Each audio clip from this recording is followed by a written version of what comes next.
from this love, 'cause I'm a prisoner. I just want to look my way and never back to you.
What's going on, folks?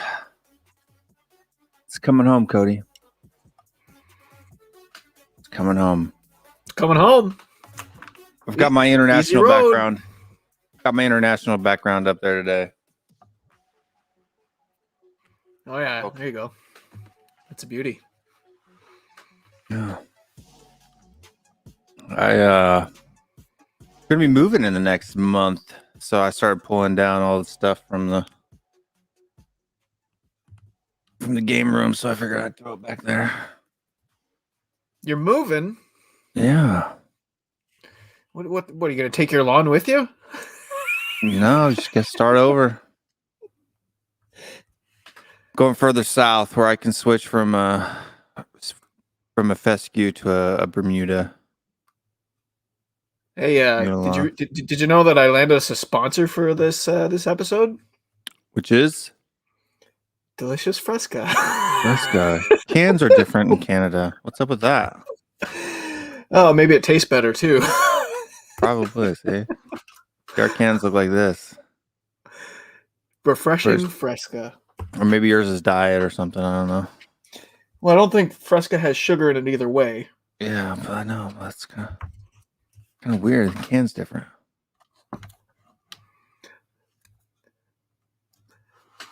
I'll go because that's not the can it used to be. So I don't know. You'd think that Coca-Cola would have the same cans, at least in North America. That's seems like a waste of money, if you ask me. But what did you make of the match that everybody, the beer is flowing today in England? Oh, it looks like a lot of fun. If I'm being honest, I'm supremely jealous. I haven't been able to do anything of that sort in quite a long time, whether because of COVID-19 or having children. So, yeah, I mean, it's kind of a slow match to start off with, I thought, and it's kind of like both teams were playing not to make the big mistake, right? But no, not even close. I could barely buy my son a new pair of boots. So. He's actually moving to a trailer park. Yes, I'm actually moving to a smaller house because of all the money that I've spent. And no. Yeah, but anyways, I actually missed both goals. I was watching on my phone, and I have two different apps that I can watch it on, and one is better than the other, but it wasn't working at first. So there was right before Sterling's goal, Trippier was down and looked like he was going to need treatment. I was like, okay, this is my chance to switch to the good app. And then I switched, and they were celebrating the goal. So there must have been like a delay on the other app. And then I was changing a diaper for Kane's goal. I had the phone in my pocket. I could hear it going on, but I didn't see it. So yeah, I actually missed them as well. I'm in this weird habit now, and I don't know why, but I tend to fall asleep early, like 8, 9 o'clock at night, and then which none of the rest of the house is asleep, and I get woken up at 11, and I'm up until like 11, 12 in the afternoon. So I watched the first half and dozed off. Woke up with I want to say in extra time. So I missed both goals.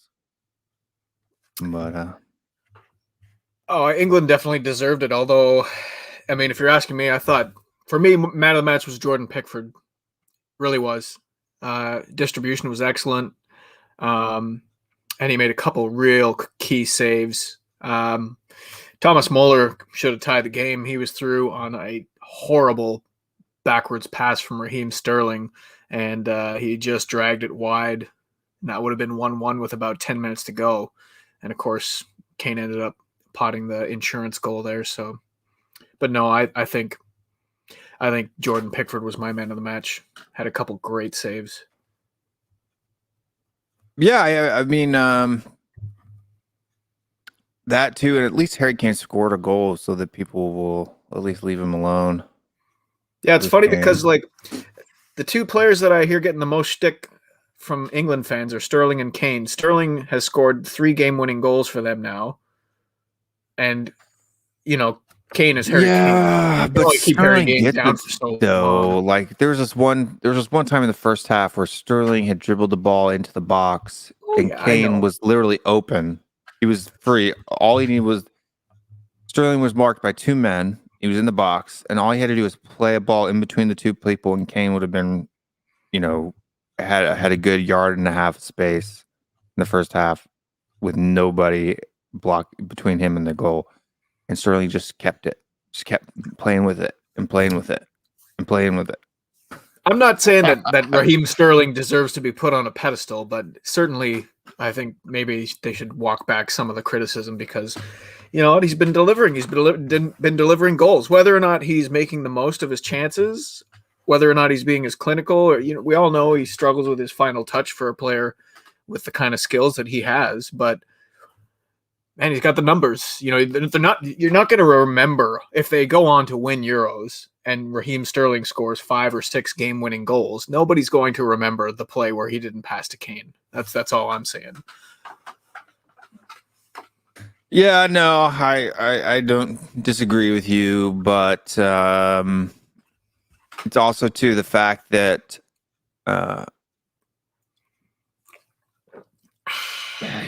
he's the guy who makes so many bad decisions. You know what I mean? And I would rather see a player with a little less ability and better decision making, more consistency than guy who's just completely got his head up his arse and then gets some things really right. But I don't know. I'll tell you. Go ahead. No, I was just gonna say, for people that don't remember, we do have these folks here, and they're paying to have their names read out on every show. Spartan 7 Gaming, Wayne Bonner, Mama Coach, Celery Agent, AG, Koguma, Tony Go, Alex Burleton, Bob Spur TV. These are our Patreon members. A lot of these folks have been with us since the first month of the channel. I think I started the channel in March and started Patreon in April. They've been faithfully donating $5 to $10 to help bring you this content, and we really appreciate it. And we also have members too. If you want to grab a YouTube membership, you can hit that join button there next to the video. While you're go ahead and smashing that like button and giving the channel subscribe if you're not already subscribed. But and those members are Matt Hayes and Ginty, our friend Ginty, are both Williams Celts. And then Wayne Bonner has a YouTube membership as well as a Patreon one, unless he's canceled the Patreon one and it just hasn't gone through yet. And then we've also got sorry, I can't pronounce his name, so I'm gonna have to look again. Give me 2 seconds here.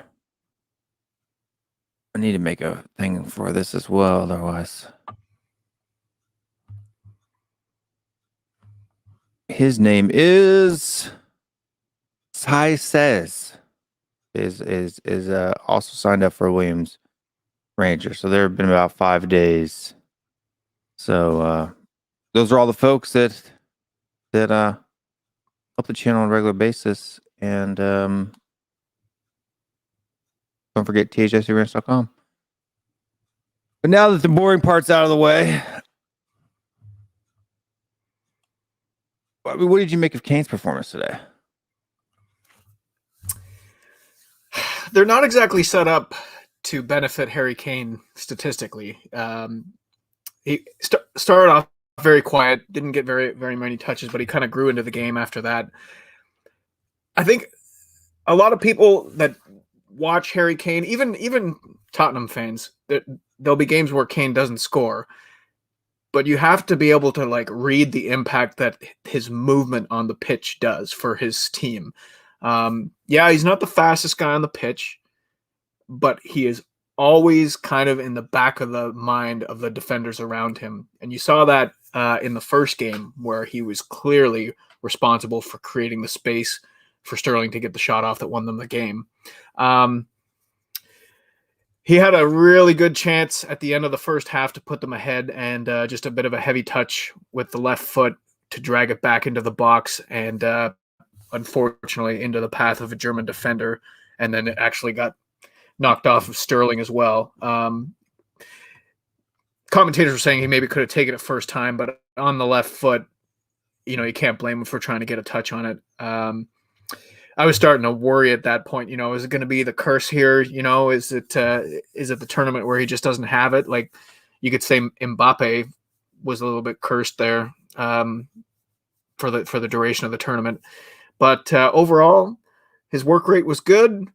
He took a pretty serious knock. It looked like in the second half. It looked like he might have to come off, but he persevered and he got his goal. And looked like a weight came off his back. Certainly was nice to see. I just love the way that England fans melt down over lineups, and it's just Twitter is such a great place for a neutral during these international tournaments where you don't really have like a vested interest. If you're me and you're Canadian, yeah, like you can get behind a team, but you're not going to be bothered if they get knocked out. So watching England fans, tear themselves apart over Southgate's tactics, which it seems like every game he's getting more and more negative. But you got to give him credit. Offense gets the glory, defense wins the game. It's one of the oldest sayings in sport that I can remember, and they have defended very well. They were a little fortunate today to end up on the clean sheet, but overall, for the amount of criticism that was being leveled against Gareth Southgate after the lineups came out, I think there's some people out there that should be starting to get on board with the way that he is thinking. My thoughts.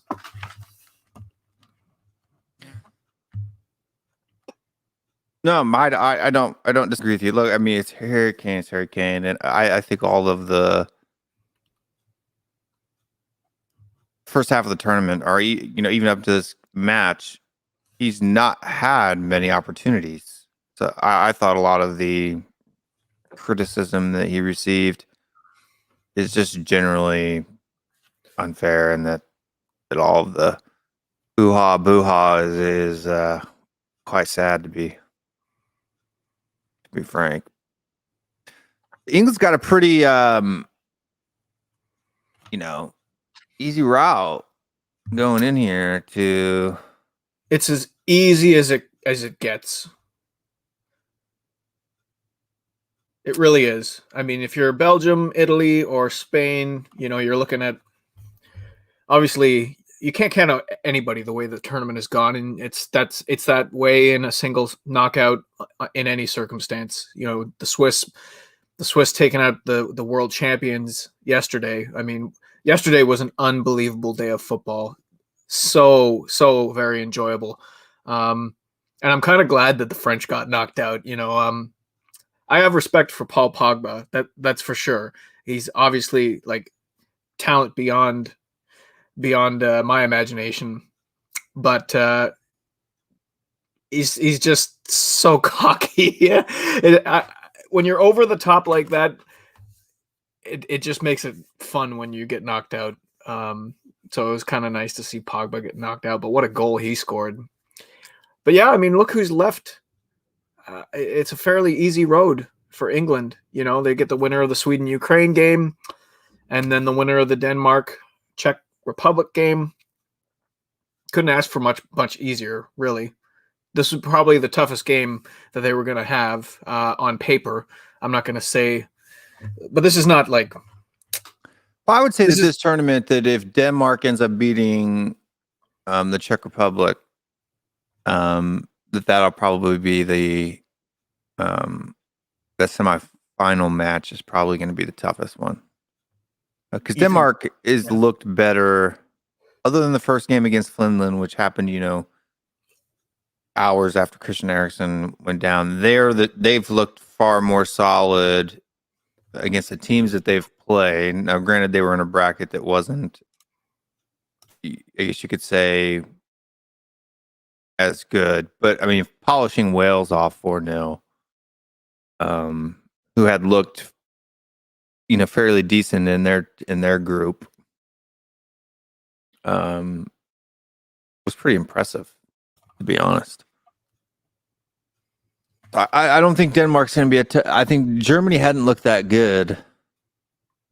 Barely getting out of their group. I think it was while deserved, a fairly lucky win against Portugal. Fairly lucky draw against Hungary as well. Yeah.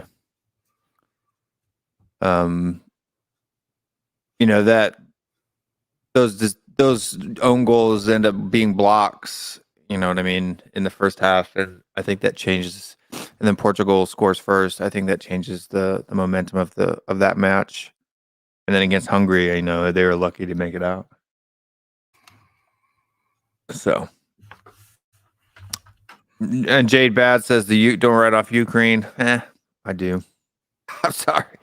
I just don't think any of those East European teams have the quality of a team to make it anywhere past the semifinals. So I mean, Czech Republic as well. I don't think that they're, I mean, could you imagine Czech Republic and England facing each other in semifinals after England already beat them 1-0, and then,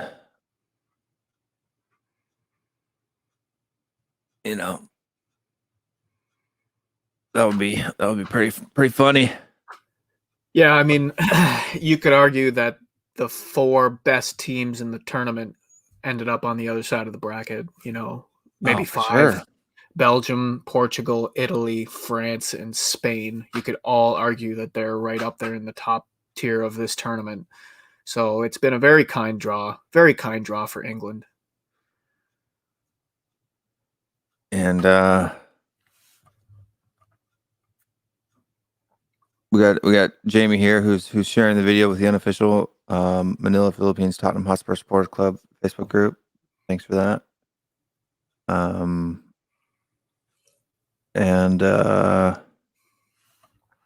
Yeah, it's been a while since the YouTube world has seen Cody Mac's face. Did you get your internet situation sorted out? Yeah. My internet, the thing is, like, here in rural Canada, there's not very much options for decent internet, not as of yet. So even when it's good, it's still not very good. But went down last week before the show, the Bald and Bearded show, and took long enough to get somebody in here to look after it. So hopefully it's fixed for the time being and be able to continue to stream regularly. You'll be able to see my face. Yeah, it's looking like it normally did before the summer. So yeah. Did you see earlier on in the comments? I'm just looking at my Twitter feed now. Daily Hotspur reporting via DiMarzio that Fabio Paratici has landed in London to finalize a deal for Nuno Espirito Santo to become the new THFC manager. Yeah, I'm not on the Daily Hotspur. I tend to follow more Hotspur related. Let me see. Yes, it says the same thing here 29 minutes ago. Sporting director Fabio Paratici has now landed in London to close a deal to appoint Nuno Espirito Santo. Marzio. Good. That's gonna be funny. That's gonna be really funny if they sign him while the whole of England are drunk off their fucking rockers because of this win over Germany, and they can be they can't even type no to Nuno on their phones. You know what I mean? Like, yeah. Masterclass, Fabio masterclass. Well, that would be Daniel. That would be a good timing for Daniel Levy, right? He likes to take good timing. He said, apparently, Last Word on Spurs has announced it as well, and basically saying the same thing. Look, I'm not going to get my hopes up until it happens. You know what I mean? Yeah, man. This all happened in the last 29 minutes, so I'm done with rumors of any kind at this point. I'm not.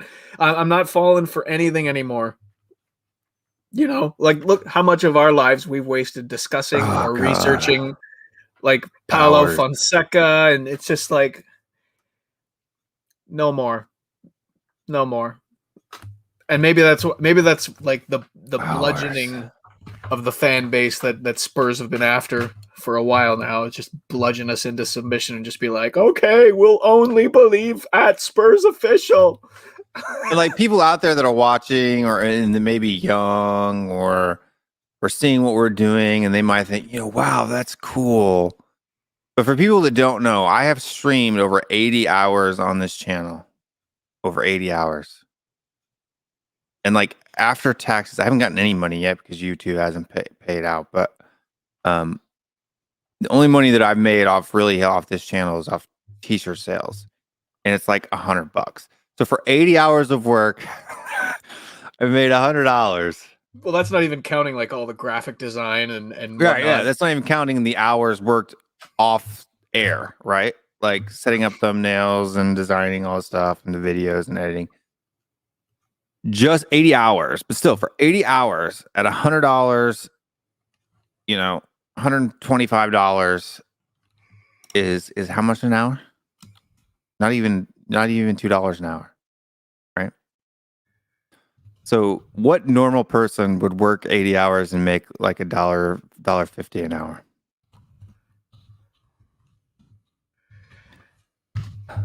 It's nothing, dude. It's nothing. No, it's nothing. And even with the super chats to roll in and do all that stuff, you're talking maybe after all of that ends up being paid out, you're talking maybe $4 an hour. $4 an hour. Which is still nothing. I mean, not even $5, not even minimum wage here in the United States. I don't know what the minimum wage is in Canada. So all of your guys' support helps big time with making this worth it, because I actually do have a real job, but I've probably neglected more than I should. And Cody has children. He's probably neglected more than he should.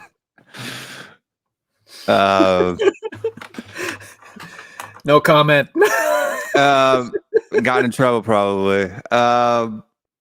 And for nothing, really. Just for the love of the club, right? I just like whinging. And Montaser Ali says, Will, stop working for minimum wage. You deserve more. Well, then throw in your super chats to the channel. That's how you help me to not work more than minimum wage. Smash that like button. Subscribe to the channel. Share the videos with your friends. Help the channel to grow. Right. I've already done the math. At this rate, in order to make like $2,000 a month, we're probably going to have to hit about 12,000 subscribers, and we're at 1,200. So we're 10% of the way there. And then even then, $2,000 a month is about half what I make in my real job. So for now.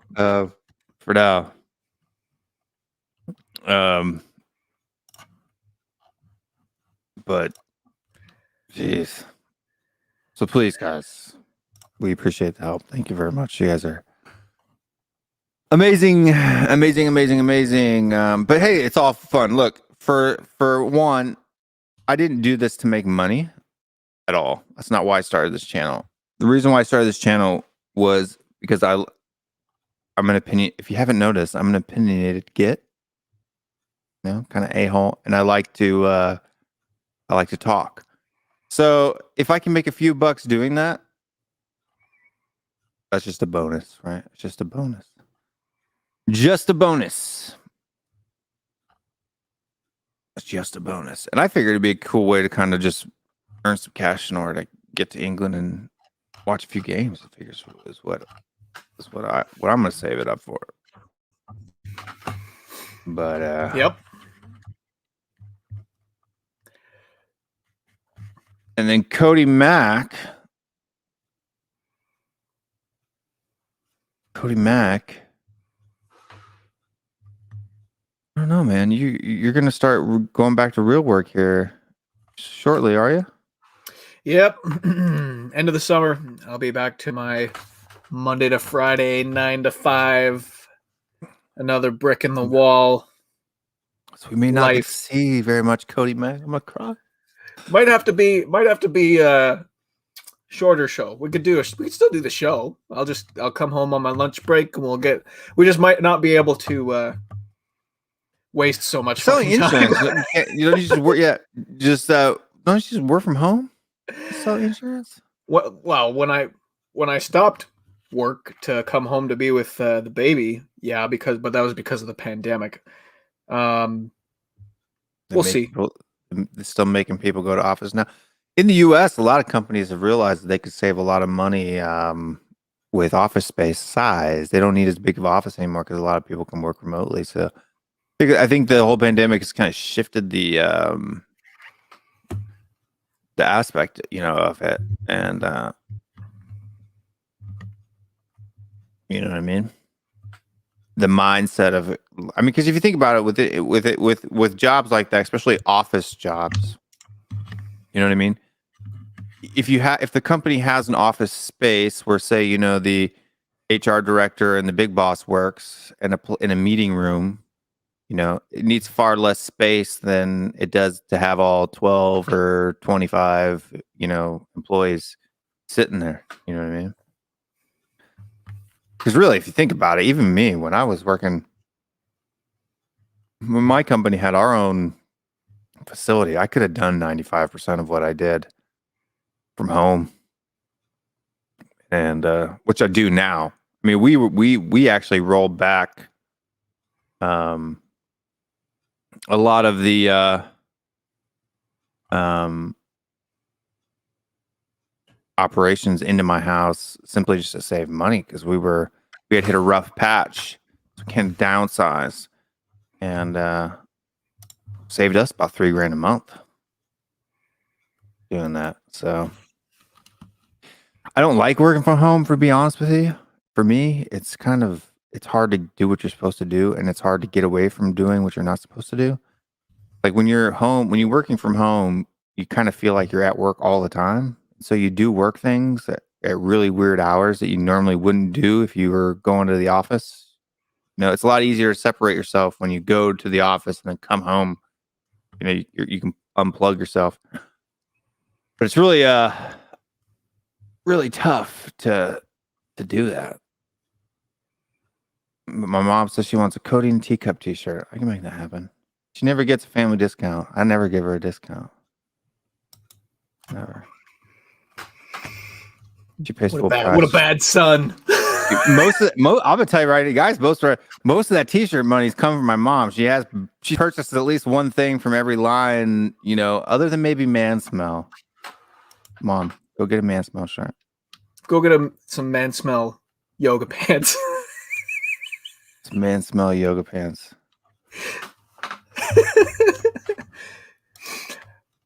But, so what's your gut feeling? Is this it? Is it happening this time? I hope so, man. I hope so. I hope so too. I think I think Nuno will be better than people think for the club.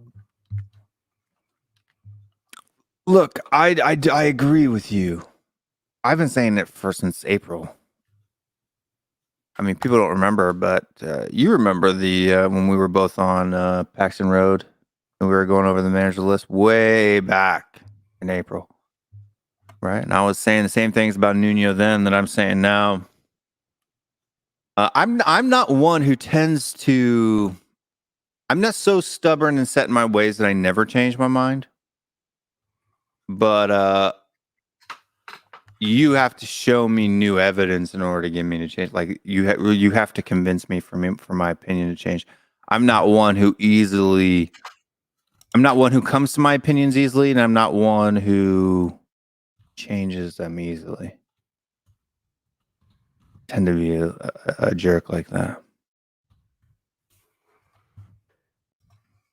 So if you ask me a lot of times, if there's somebody I don't know about and I don't know, I usually just say, I don't know, right? That's what I think there's sometimes in punditry, which is kind of what we are, right? Amateur pundits, right? Like those guys that you see on Sky Sports and stuff like that. We're amateur pundits, and sometimes pundits talk about things they really don't know deeply about, right? In order to make it look like they know what they're talking about. I tend to just say I don't know. You know what I mean? If I know, I speak. Like a large portion of punditry is just being able to public speak, like speak publicly and speak eloquently. Well, yeah. You can just like you can tell the difference between somebody who knows, like somebody like me who doesn't know very much, and somebody like Sim who understands more about tactics, who understands more about advanced statistics, who understands the game in general. You know, there's a scale in punditry, and on one side is information, and on the other side is entertainment, and everyone fits somewhere on that spectrum.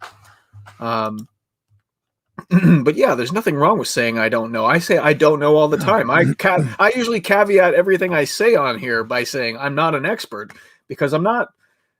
That's the reality. Pundits aren't experts, but with punditry, it's like, dude, there's too many. Like a lot of times we get in the comments, and there's a comment about what do you guys think about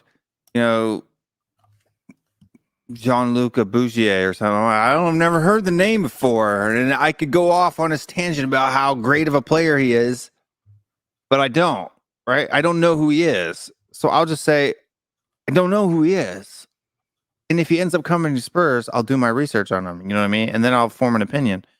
But until I know,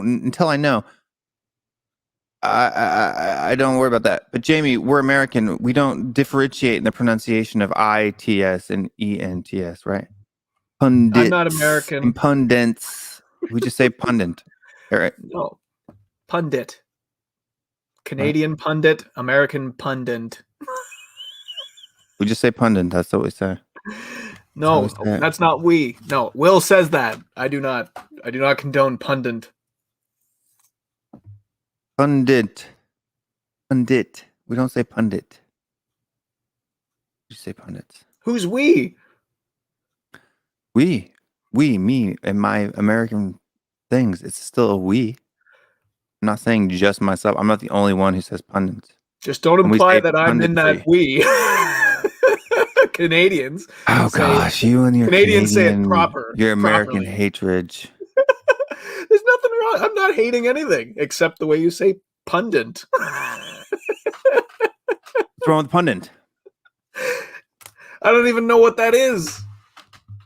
It's like a pun that's so bad it puts a dent in the side of your car. A pundent. How do you say pundit? Pundit. Sounds like a weird word. It's not even a word. Pundit. Like when I write it that way. But I don't say it that way. That sounds so weird. I mean, go listen to any American pundit when they talk about being a pundit. That sounds like ENT. Punditry. There you go. Jade Bad says that a pundit is a caste in the Hindu religion. I don't know much about Hinduism. Hashtag hair suitcase kid. Pundit. Punditry. Yeah, I can't even say it. That's how weird it feels coming off my lips. It's how weird it sounds coming off my lips. But with rolling that back into Nuno Espirito Santo, which was about all the time. I feel like I do know what I'm talking about when it comes to him. Am I an expert on him? No, but I've been a fan of Wolves, as in like a fan of watching Wolves since they came up from the championship. I would say as a manager, regardless how you want to break it down, he gets more out of his players than the sum of their parts. That's, to me, is the sign of a good manager. You know, we needed to sneak by them on the last day of the season, not last year, but the year before, just to get into Europa. I know we got off to the rotten start and we ended up sacking Poch and everything, but there was a point there, and where Wolves, if you drew like it was a graphic from the time that Mourinho took over. It was a 1-year graphic, and Wolves were in the top 6 in total points. So, yeah, I mean, it'll be interesting to see because he's going to have different tools at his disposal. I mean, at this point, I don't think Harry Kane is going anywhere. I could be wrong. That's my gut feeling. Nuno's never had a player as good as Harry Kane, not even close. I know Raúl Jiménez is good, but what's the highest goal return he's ever had in the Premier League? I can't remember off the top of my head, but I want to say like 12 to 16.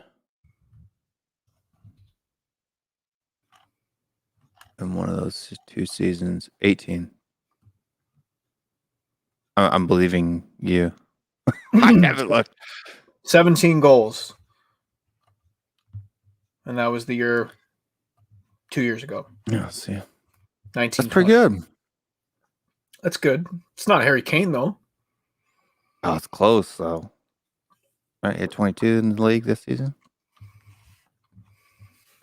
Well, if you're looking at... I know Raul's only been in the Premier League for 3 seasons, so it's not a fair sample to sample, but like Harry Kane's top goal return compared to that is much higher. But nobody's going to say that Raúl Jiménez is on the level of Harry Kane. No, of course not. That's what I'm saying is, yeah, but what I'm saying is that all these Nuno haters out there, I'm going to tell you right now from someone who watched them almost week in and week out for the 2 years when they were actually good. I didn't watch them that much this season because they didn't have players on my fantasy team. Because Jimenez was out, Jota was gone, Doherty was here at Spurs. I did have, at the beginning of the season, I did have Seiss, Connor Cody sometimes in my defensive squad, but I didn't watch them that way. And I think I've mentioned it one time before, but I'll mention it again because it's worth mentioning. People who mock and or slate fantasy football aficionados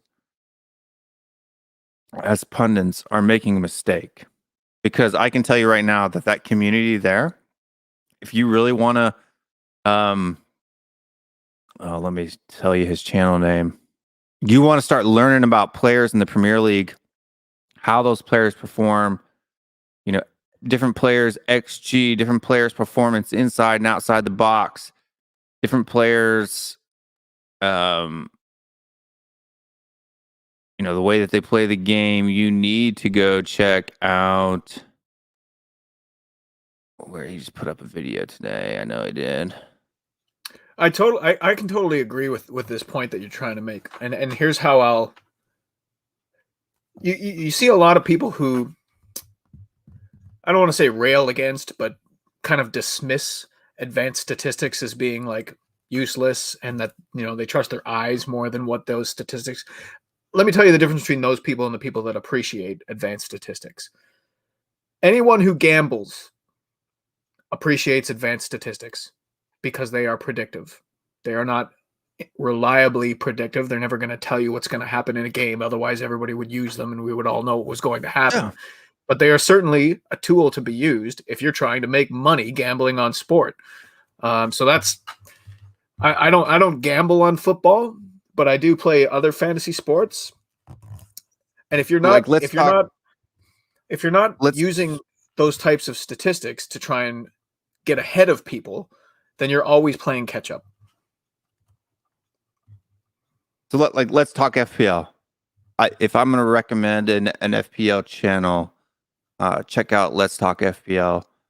That guy over there, 1, 2 is entertaining. 2 knows his stuff. 3, he's a Manchester United fan, but he's not biased at all. You know what I mean? Like he goes by the numbers. Like Fantasy Football Scout, he works with them as well every now and again too. But the guy from Let's Talk FPL, I should have paid attention to his advice a lot closer. And I don't want to say I want to copy him, but I tried to tend not to do that. I probably should have. If I would have copied him, I would have finished higher this season than I did. But I like to try to just take the principles that he does it and try to do it on my own. Make my own choices. But the focus of playing fantasy football isn't even it's because you are literally, you have to be. My rankings dropped at the end of the season because I was more focused on Tottenham and doing YouTube than I was on FPL, and I dropped significantly. So you literally, in order to place highly in FPL, you have to be plugged in. You know what I mean?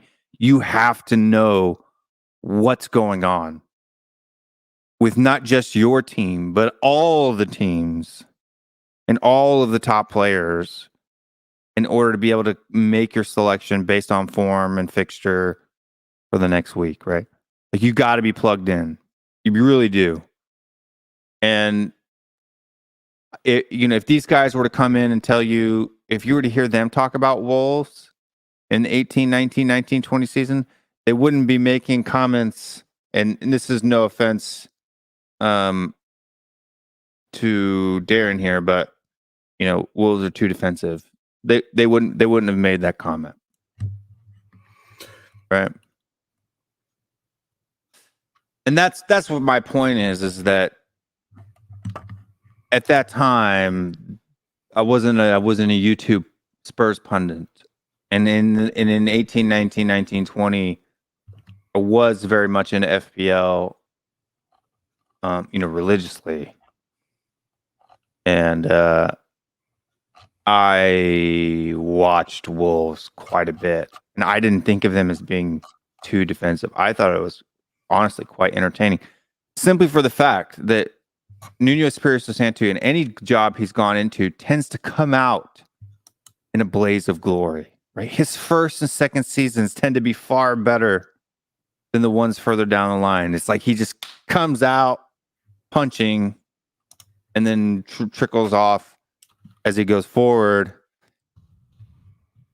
So I think that people are going to be pleasantly surprised, to be honest, if he ends up getting the appointment. And it's not just about the advanced stats. Those definitely help, but it helps you to really watch things outside your box. You know what I mean? And I think that's why Sim makes a reliable pundit, is because he just knows football in general, right? He knows a lot about football in general. But what's so funny? You're laughing about something. You had some kind of inside joke that you wanted to share. No, you said pundit. That's what I'm going to keep saying, pundit. That's how I say it. You asked. It was pundit. That's what we say. Listen, here's thing is, like, you never look at Wolves.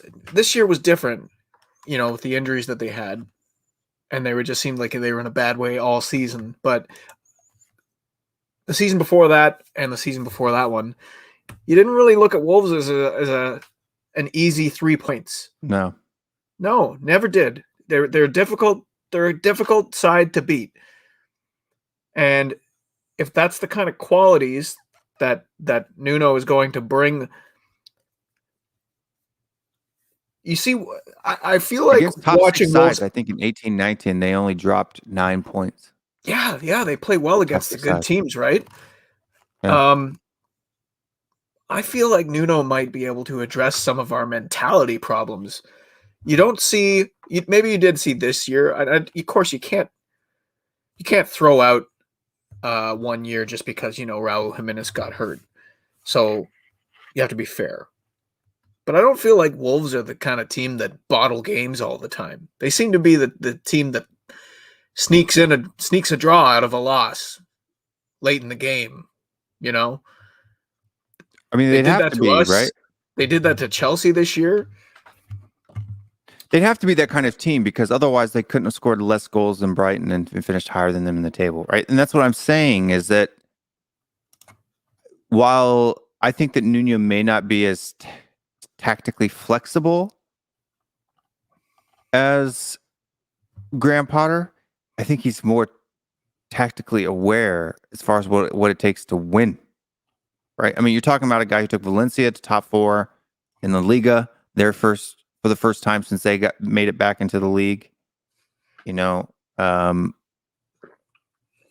win the league with Puerto in Portugal, but got them into a Champions League spot. Fresca in your mind. We are not sponsored by Fresca. Yet.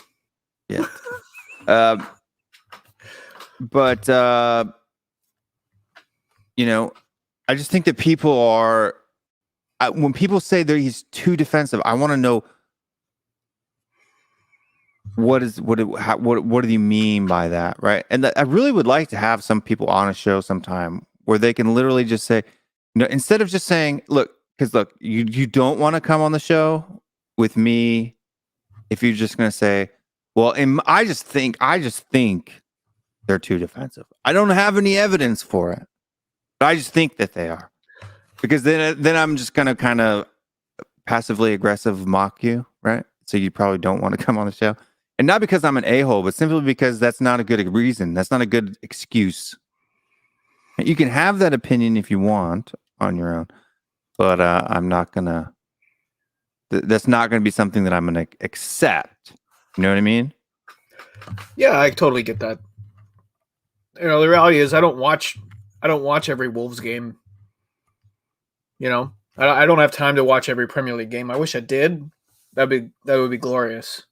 There's nothing I would like better than to sit back and just be able to watch every Premier League game, every Serie A game. I would love to be familiar with the players that we're being linked with. I would love to be familiar with the management styles without having to do research and watch TIFO videos and things like that. That would be great. But unfortunately, I have children and a wife and priorities. So, and I'm late to the party here, being like 30 already when I first started getting into football seriously. So that's just where I'm at. I guess Tommy from Tommy Talks Ball. By the way, everybody go subscribe to Tommy on YouTube. If you search Tommy Talks Ball, he just changes. Formerly Spurs Zone TV, but he had some Wolves fans on before we played them in the second leg, or the second fixture of the season against Wolves, and never finished higher than 10th or 6th. He finished 6th one season in Sweden. He wasn't very good in Sweden. And I looked it up. The fans that Tommy had on his show were excited to get rid of Nuno. They were. I'll have to watch that again because I remember watching a few minutes of it, but then I had other things that I needed to do. So I might go back and watch that just to see what they had to say about him. Thing is, I just don't want to waste my time until it's like official, which at this rate, yeah, it's not. I'm not saying that Nuno Espirito Santo, Nomini Patri Espirito Santo is Jesus Christ himself, but I'm just saying that he's not as bad as people are making him out to be at all. But we got $5 here from Kieran McDonald and other folks too. If you're watching, you want to get your guaranteed to have your comment read out. We do get some comments in here when we see them as we're chatting along, but we do miss a lot of them. So if you want to make sure it gets read out, make it green. Make it green, fellas and ladies. Or gold. Gold is great. Red is even better. It's hard saying that as a Spurs fan, but that means it's like $50 when it's red. No, I think purple is the best, isn't it? Like dark purple. Dark purple, I think, is like $100. Because I think it's green, blue, green, yellow, orange, red, purple is the way it goes. I think that's the way it is. 10, 25, 50, 100 is the way it rolls. Just before I'm you not read sure if this I've ever out, seen a 200 one. I have a Go special message. I have a special message for Stelios. Here's Stel.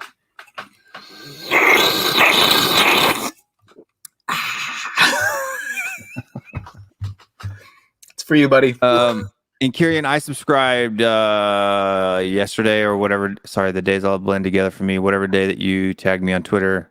But Kieran McDonald, he comes on our late night THFC rant show. Just a few hours north of me up there in Virginia. If you'd like to make sure you guys give his some support. He's starting up a channel called Spurs Sick. And yeah, we collab already, mate. You can collab all the time. Darren got the cast look on. Wolves have better players than Brighton. Do they, though? I don't know. It's all caps. Sorry, Darren. Yeah, we're just teasing you, Dan. We're just teasing. But I don't. How do you? People are saying that he has better players, but they both have 9 international players on their team. Brighton actually has more foreign players than Wolves do. 20 to 29. Those players weren't. Like, was anybody talking about Diego Jota before he came to Wolves and lit up the league for 2 seasons? I mean, honestly, I don't remember anyone. I had never even heard the name. He wasn't even playing for Portugal. Look, we watched Portugal. How many Wolves players are playing for Portugal? How many? How many? How many Wolves players are playing for Portugal, people? Started. None. None. None. No Neto, no Neves.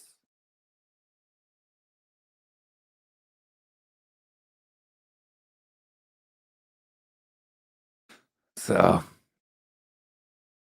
let me get the bald heads out the way. You got it. You're muted, by the way.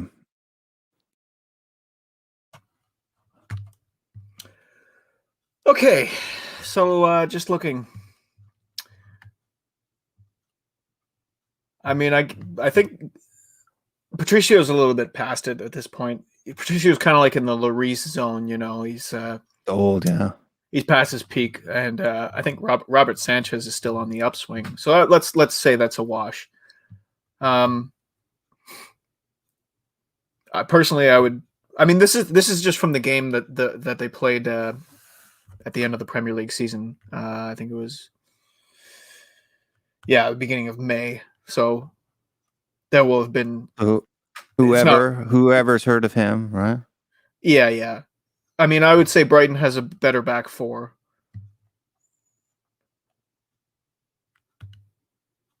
Midfielders, Basuma. Midfield is Trossard. Probably a Grob. toss up. Depends how you rate these players. Like I rate Pedence. Matinho is coming to the end of a brilliant career, but Matinho I don't think is great. Vitina is not that great. White's not that great. So you got Neves and Pascal Foden. Gross. I would take Gross at Spurs for sure. Yeah. I'd probably give them the nod at the midfield as well. So If a I'm better being back honest. four, better midfield. And then forwards, you've Well, if got it's- Fabio Silva, who's nobody. Let's include Raul. Let's include a healthy Raul in here. He's probably the best of the bunch. So maybe Sure. give the edge to Wolves at the But forward. Mbappe and Welbeck are better than Silva. Yeah, but I think that Raul is so far clear of Maupay and Welbeck that I would give the edge.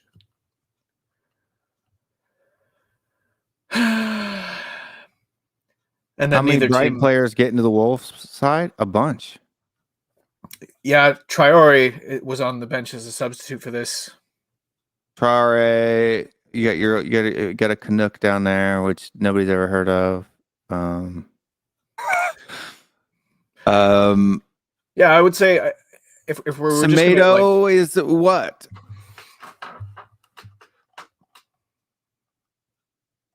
Semedo's on the bench. Okay, Semedo is what? Semedo didn't start week in and week out for Wolves all season. He's No, not he that was good a supposed defender.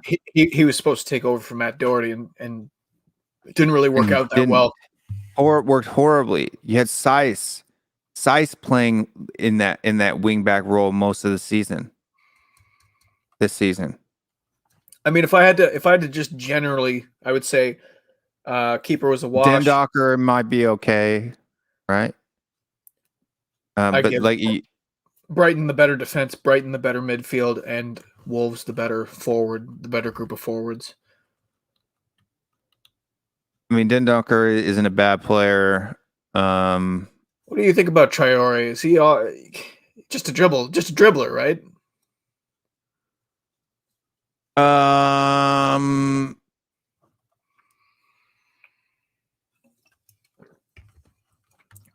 Will and Jose were after in June. Okay, so what? William Jose is nobody either. You have to. That's what I'm saying. The sides aren't that much different. Yeah, Okay, so Den Docker plays as a substitute for Belgium. how many Brighton players get into the Wolves side? Well, I think Dunk, Basuma, Trossard. I would probably put Dan Burn in too. Gross.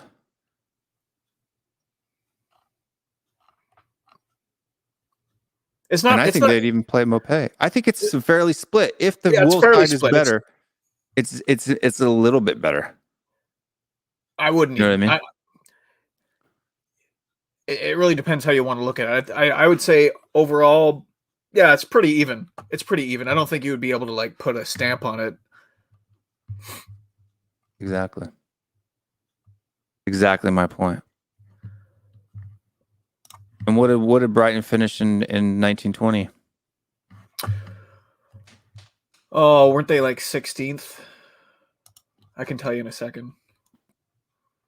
Since you got the Premier League site there, I figured I'd ask you rather than me look it up. Yeah. So we know where they finished last year. Semedo doesn't walk into Brighton. What are you talking about? 15th.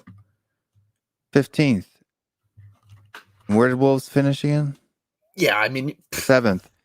Semedo walks into Brighton. How does Semedo walk into Brighton? I wouldn't take Semedo at Spurs. Semedo doesn't walk into Brighton. He's not a better defender or right back than the other players that Brighton has. How does Semedo walk on at Spurs? I will say Wolves have a better team diff. I agree with Ganesh. Yeah, their overall average might be better. But the problem is you see what happens when they lose Jimenez. They don't have depth. However you want to break it down, I really don't think there's that much distance in between the sides. There's not. They're pretty close. How many of those Wolves players would you have taken 2 years ago? Same question. Same logic. Are you joking? No, I'm not joking. Semedo couldn't even start in a Wolves side regularly.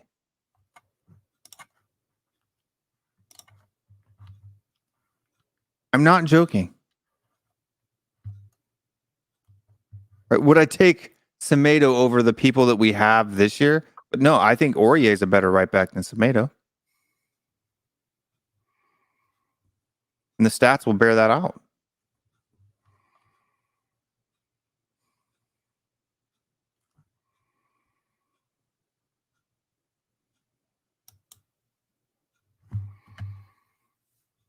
Oh, people are going to make me look it up now. Damn it.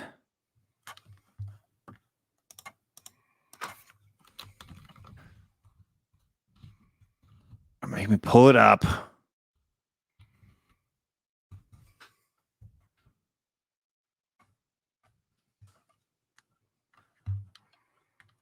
Nelson Semedo. 26 million valuation. Attacking 50. Technical 66. Defense 51. Total matches played 3. 3. What year?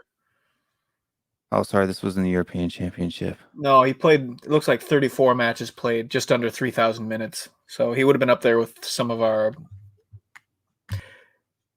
most played players. 1 goal, 1 assist. In the Premier League.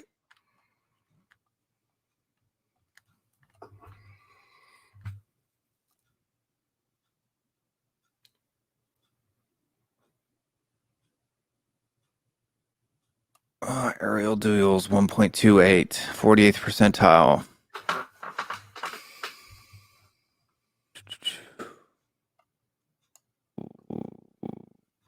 Possession loss 15 times. SOFA score ranking of 6.85. Looks like not the greatest defender. Good on the press. But decent going forward.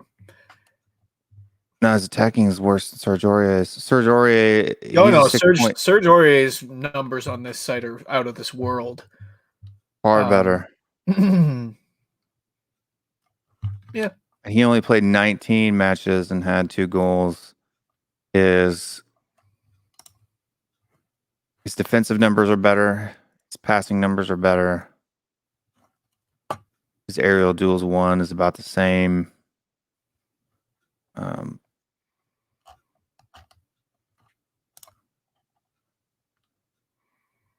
I don't understand why Semedo is a genius. Matinho, Neves are better than who?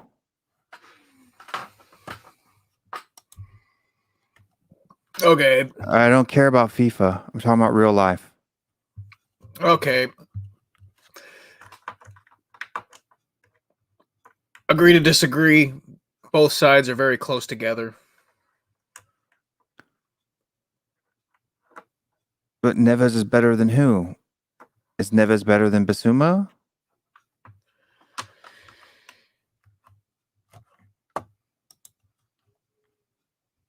Is Neves better than Gross? Is Neves better than that other guy whose name starts with a T? Torredo or whatever his name is? So I'm saying, look, had anybody even talked about Neves before 18-19?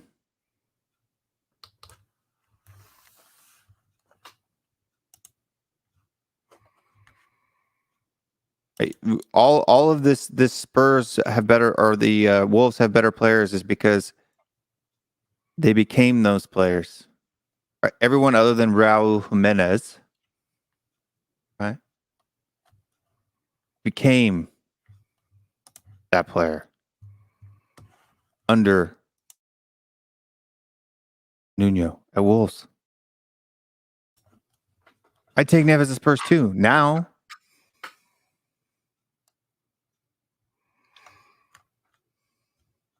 let me ask you something. I put a Twitter poll out. that's Puerto. That's Puerto.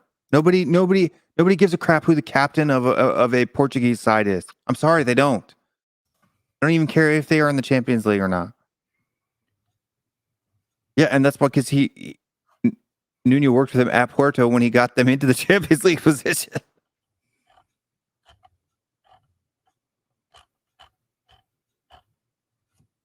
Right, we have to take this at the face value that it is what I'm saying, right? Okay, so I put a poll out on Twitter yesterday, and the question was Spurs manager decision, and the two options were attacking style or let Paratici decide. So first of all, what would you do? I think I know the answer.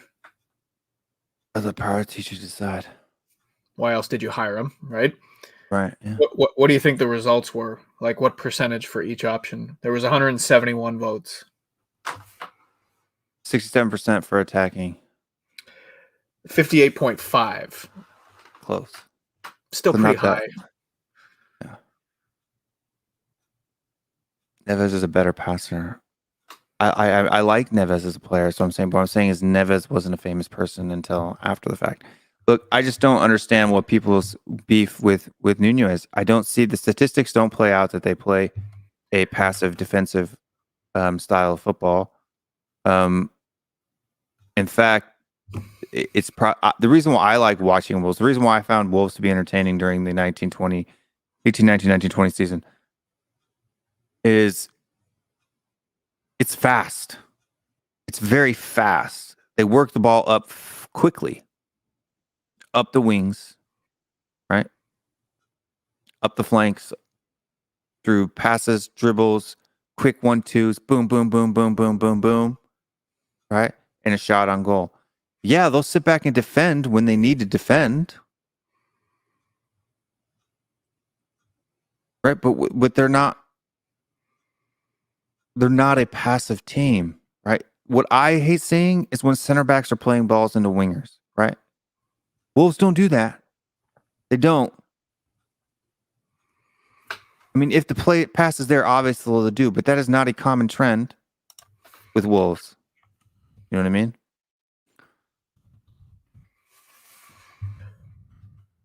Yeah, I just think it's a little bit of a narrative, a false narrative against him, and it's a strong one, as you can see with the whole hashtag thing. I turned my phone off for the day that the No to Nuno thing was going on. I decided that I just had enough of. You're starting to get a lot of heat there on Twitter now, Cody. Recently, I've seen Starting to get blocked a little bit. Cody Mac. Kind of Rocking like the it. boat. Welcome to the dark side, Cody. Why would you block someone just because they don't agree with you? No, but I've seen you've gotten into it with that Armed Forces Spurs. Yeah, I de-escalated Guy? that though. I de-escalated Did that. you, with your passive aggressive sarcasm, you de-escalated it? Yeah, I did. Because now we follow each other. Yeah. I just blocked the guy. Yeah, see, I Block don't actively block people. The only people that I've really blocked are people that I know have blocked me. But like, I block people that are just complete delusional goofs that my conversation, because I like to have rational conversations, right? Like if you want to get in a conversation with me, you got to be prepared that I'm going to start spurting out detail after detail after detail after detail after detail, right? Like if you challenge me, I'm going to argue my point, and I'm going to argue it with empirical evidence, right? You may have better empirical evidence than me to prove your point, and if you do, I'll actually switch over to your side, right? But just don't think that if you make an assertion that I'm not gonna rebut it, right? And that's what I think people. But he doesn't like to be challenged. That lad does. And 2-1, at being a veteran, I hate people who play the veteran card. I hate it. Like if you want to, like, even from my other company, we have a veterans discount, right? We have veterans discount for the company because I like to support veterans. I think they deserve to get a little something for their time spent, whatever country on.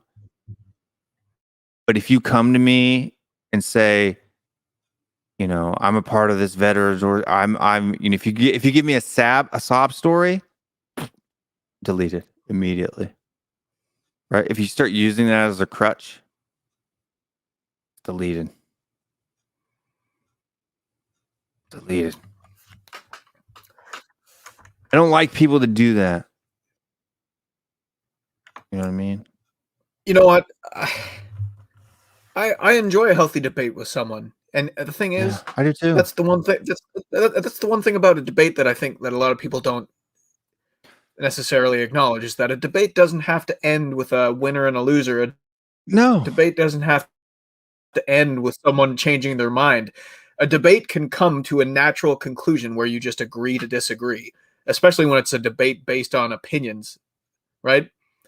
Exactly. I would never block someone that just simply had an opinion that I didn't share, you know. But some people are just so sensitive. There was one guy, I could just tell he was itching for me to say something, for me to give him a reason to block me, and I kept being like so polite and respectful, and telling him how much I appreciate his views and everything. And I know that he was just hovering over the block button because he was like, I've seen him do it to so many people. It's like, you disagree with me, I will block you. Which again, I don't understand that stance, but yeah, he finally couldn't resist anymore, and he ended up blocking me. If you're watching, oh no, I don't even want to. He's not worth it. He's not worth it. But I appreciate you if you know who you are. But I think people are just like, Nuno's not. I don't think you're right. And then he comes here and he says this: Wolves are 16 in terms of scoring goals last season. You can't cherry pick one statistic out of one season and say, here's the representation of this guy's 10 years in management. Right? Because you haven't looked at Valencia. You haven't looked at Porto. You haven't looked at all of Wolves. Right? You're talking about a guy who won the championship league. Right? Who took an average Wolves side in the championship and won it. Won it. Right? Graham Potter didn't bring Brighton out of the championship. Graham Potter didn't put Brighton into European football 2 years in a row. Right? Graham Potter's never been in European football ever. Ever.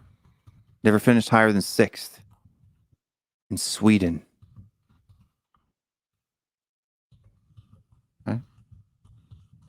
Took a club that had just been relegated in Swansea and couldn't finish more than 10th. Let me ask the people in the comments, who would you rather take? Nuno or Fonseca? Just out of curiosity.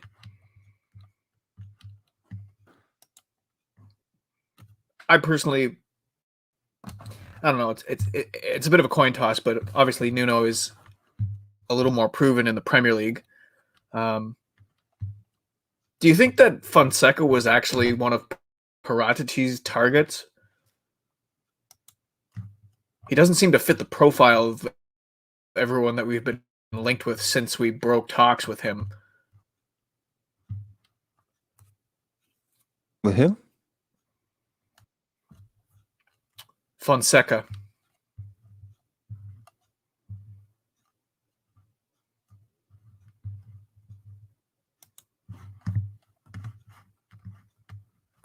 Once. You don't need to check my facts. I've checked all of his seasons. It's right here on SofaScore. You can see them, where they finished in the table. One season, he finished 6th.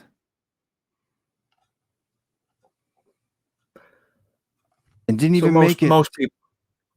Most people are saying Nuno. A couple of Fonseca. People voters. have to look. He was at that club. No, listen. This is what I'm saying. Nuno has done it over and over and over and over again. Graham Potter did it once. Is this like an England bias here? Is it because he's English? So automatically it means he's good? Like I don't understand. I don't understand the thing here. It's Sweden. It's Sweden.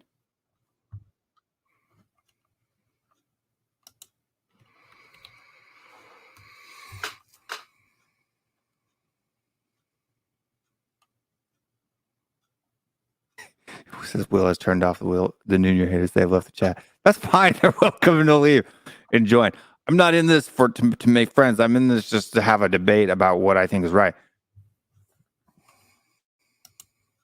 Took us the Swedish side from the third division to Europa League knockout rounds and won the Swedish Cup. You need to check your facts on Potter. They were right there. Before he got, it's not like he did that in 3 years, right? You're mistaken if you think that you're painting a false picture here, right? Everybody go on to SofaScore, type in Potter, on Graham Potter. Graham Potter. Yeah, and you can see the teams that he's played for. Ostersundsfriggerfriggen, right? Where his points per match were 1.71, 224 wins, 56 draws, and 59 losses from January 2011 to June 2018. Click on Osterfriggerfriggens. And the Alva Scan 2021 to 2016 is when they came up into the first division of the Swedish League. In 2016, where did they finish? 10th. In 2017, where did they finish? 5th. 2018, where did they finish? 6th. 2019, where did they finish? 12th.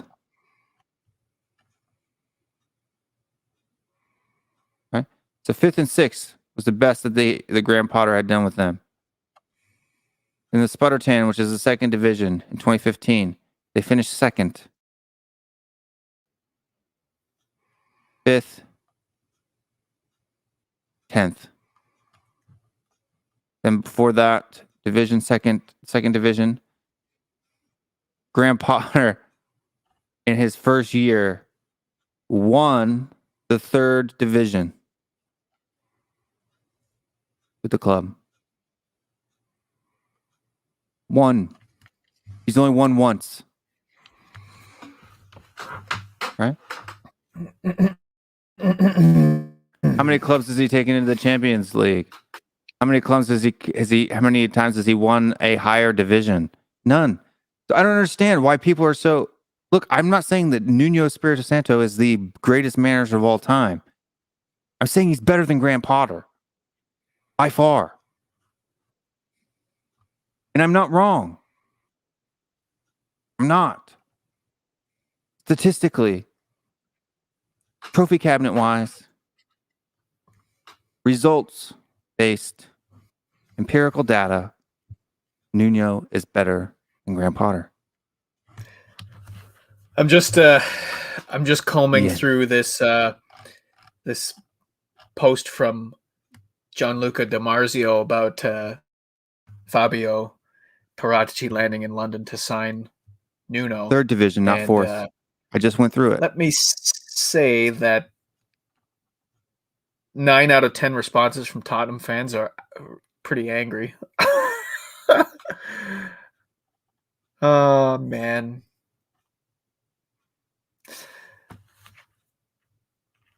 Did you see what's going on with Everton right now? Mm-mm. Okay, so they've been linked heavily with Rafa Benitez as their next manager. Right. I thought he signed. Well, no? I haven't seen anything official, but obviously there's history there. You know, he said some things. Former Liverpool manager. Somebody wrote on a bedsheet, "We know where you live. Don't sign." And put it somewhere. I don't know if it was at the stadium or close to it. But no hashtags though. No hashtags. But this isn't even just from Hotspur related. As I switch over to my Twitter, Tottenham. This is from Mercato. Have made an official bid for Takehiro Tomiyasu. Takehiro Tomiyasu.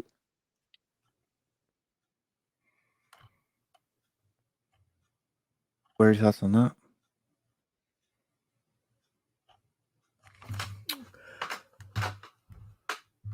Well, I don't know much about the player. Pretty much split time between center back and right back. So obviously there's some versatility there. I think that there are other teams interested in him as well. We don't tend to win bidding wars that often. So take it with a grain of salt, being rumored to him. I don't think he solves anything for us, but again, like all I know is what I've read on him since we've been linked to him. So I can't say I've ever seen him play at all. So I don't want to write the guy off, but you know, if we're looking to solidify our back line, a player with that kind of utility seems more of like a depth piece than someone who would just jump into the starting 11 over the likes of who we have at the moment. Maybe if Paratici is trying to build a team around playing in a back three, then maybe he could be quite a useful player, but don't know enough about him to have a valid opinion. What about you? Yeah, like I said, I think I said yesterday, I've done some research. And I actually did some research, watched some of his stuff on like Brazil Scout. And what I like to do when I watch players, and this is what I'll recommend to people, watching the highlights. I like to watch highlights first. Okay. So highlight reel. This is my method. Now you can dismiss it if you like, but I do that. I watch, if I've never heard of a player before, I watch highlights first, because then you can see, if you see, not believing any Spurs news till it's official, lads. Well, yeah, definitely not believing it, but. Yes, 2010, 2011, they were in the 4th tier. He came in mid-season. Okay. Yep. I read that wrong earlier, so you're right. He did come up from the 4th tier. 4th tier in Sweden is what? It's lower than the 2nd tier in the US. So does that mean we're going in for Bob Bradley?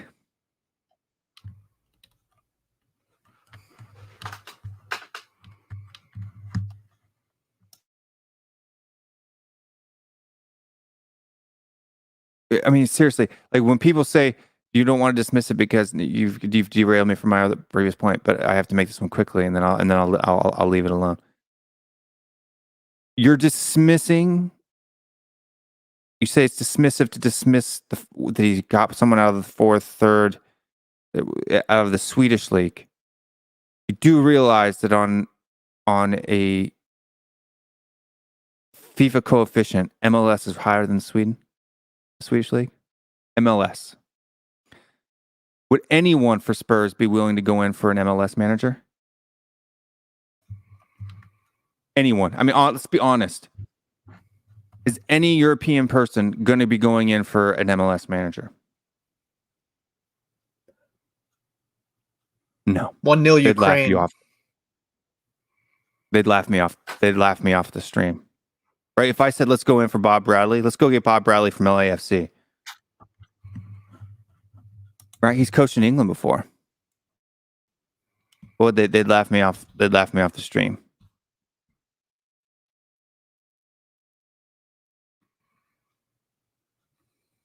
So, but you want me to count? You want me to count him going through the fourth and third divisions, which are the ones that he won, Division 2 and Division 1.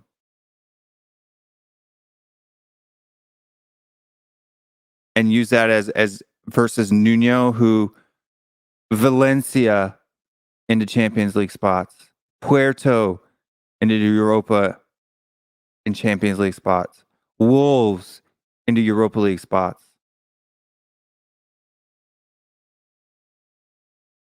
Right? You want me to compare those two? Right?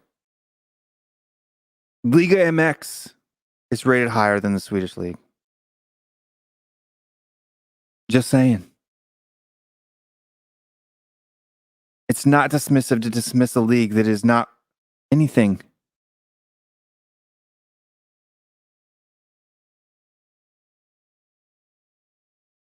Just true.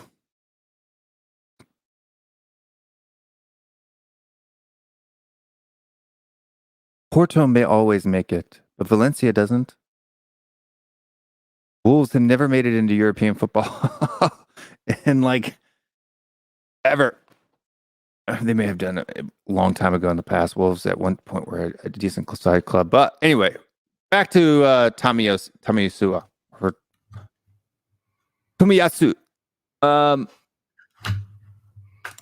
Watch highlights first, because then you can, if they have a good highlight reel, right, and they got some good skills there, then you can say you can make you can get rid of the bad ones right away, because a bad player is going to have a bad highlight reel if they're really, really bad, right?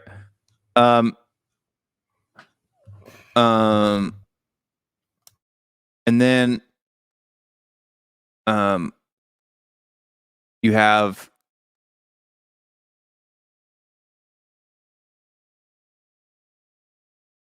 then I go and try to find all touches. So you do like Takehiro Tomiyasu all touches, and watch those videos, and then you can see their mistakes. And I try to watch those more often. Yes, I know they played us in the European final. I realize that. That's why I said at the end of that, in the past, they had gotten there before. But they hadn't been in it in years. Jeez. I literally just said that.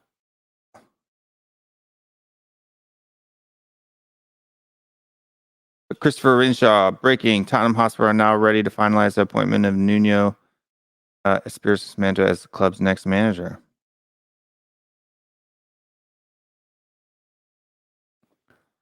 Is that a new one, Cody? On Twitter? Are you on Twitter? Who's it from? Di Maria? DiMarzio? Oh, Di Marzio? Gianluca.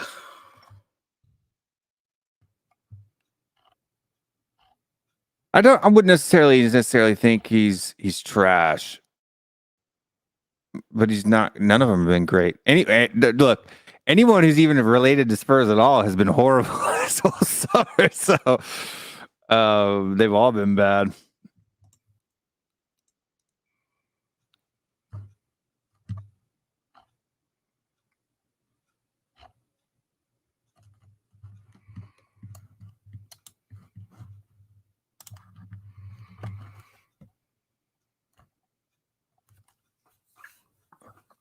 Yeah, some of the passes that he had in his highlight reel, dude, were pretty hot.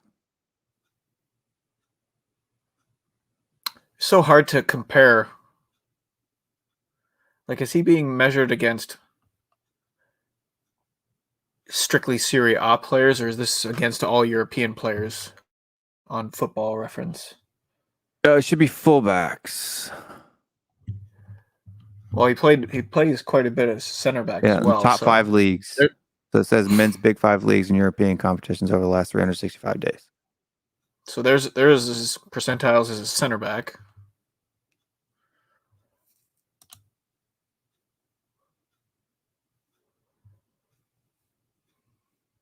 Yeah, he's more defensive, right?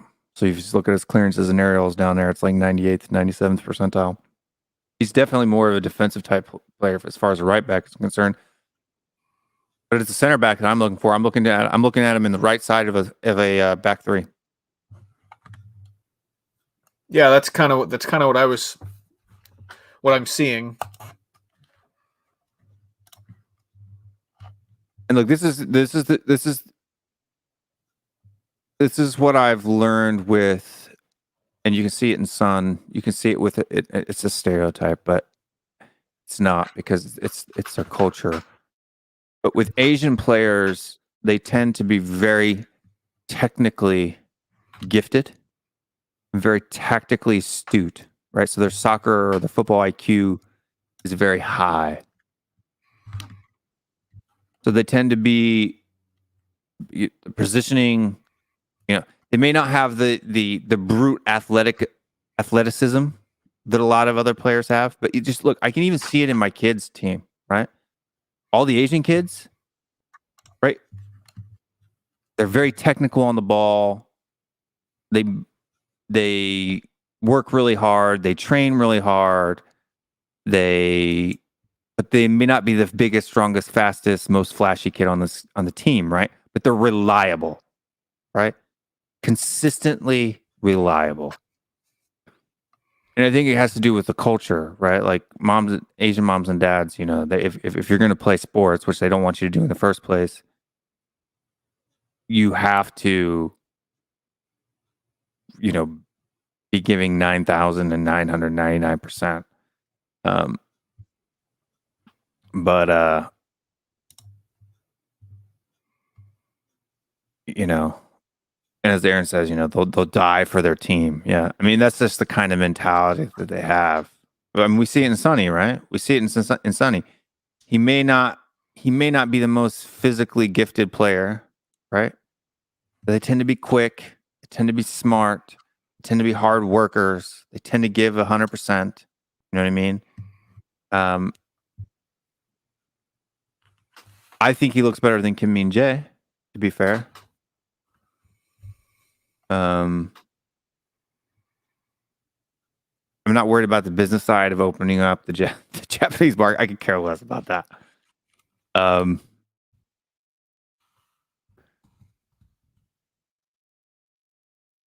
Yes, Windwriter, it was.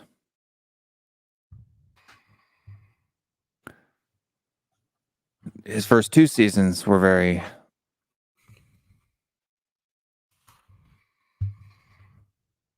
Very, very, very, very. But he's very good on the ball. And he's very ambidextrous. For 15, I'm willing to give him a shot, man. Something that we lack, right? I mean, we don't really have the talent at the back line. We agree on something. To play out from the back. So it looks like he would be a player that could add a little bit of that skill. It says his current market value on transfer market is I'm set on US dollars. Yeah, 22 million US. Change that.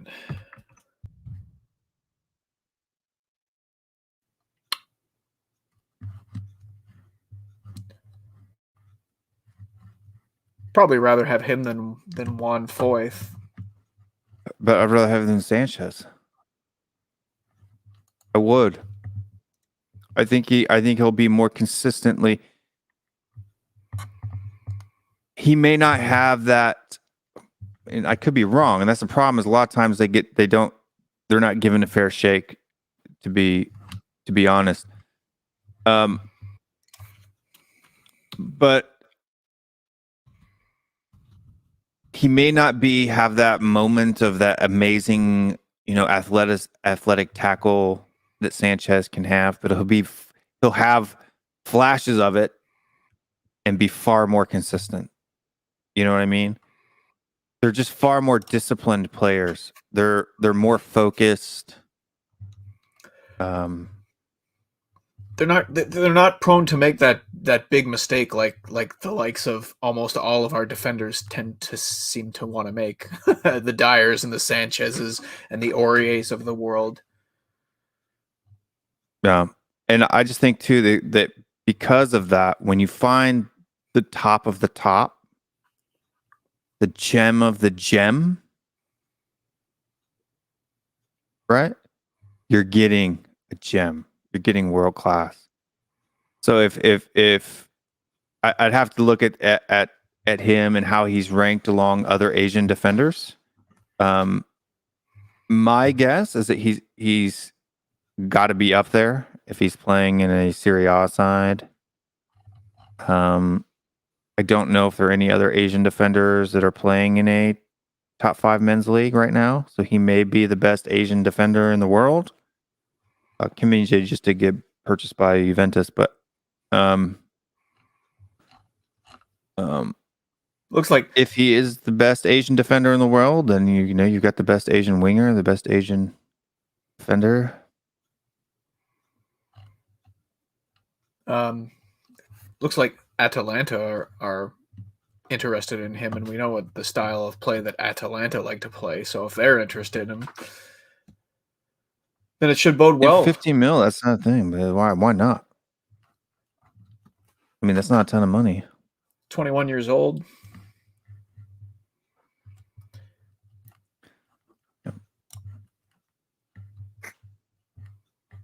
I'd do it. Yeah, I think I would too. That's basically the one fourth. Granted, please, for folks that don't know, I haven't been studying defenders.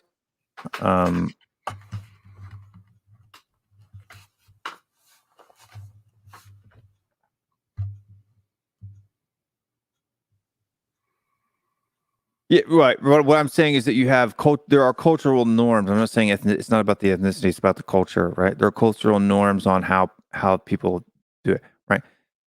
Asians are successful in general in the United States over other ethnic groups because of their cultures. It's their family cultures, right? It's the priorities that the parents, right? Parents tend to stay together even if they hate each other, right? They don't get divorced. They prioritize their children's needs over their own personal needs. And they put a huge value on education. Right? Having that type of a mentality causes you to be successful in life. It just does, right? It just does, right? It sets you up for success. And so they're the same thing. You know what I mean? For sports as well. You know, it's just a cultural thing, right? Cultures have cultures, and cultures have cultures have cultures. You know what I mean?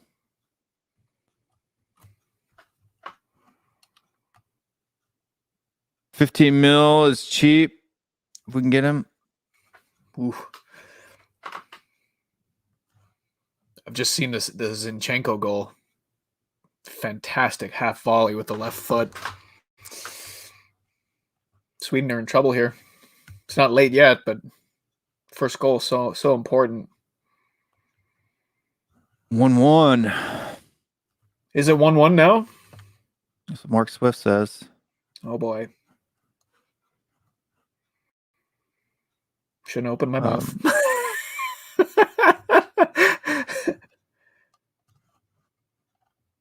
But I mean the top Ben's goal that is that the one you're talking about? Top Ben's with his left. Yeah. Yeah, cutting it across, right? Yeah, 27th minute. But you know, let's reload double XX in here.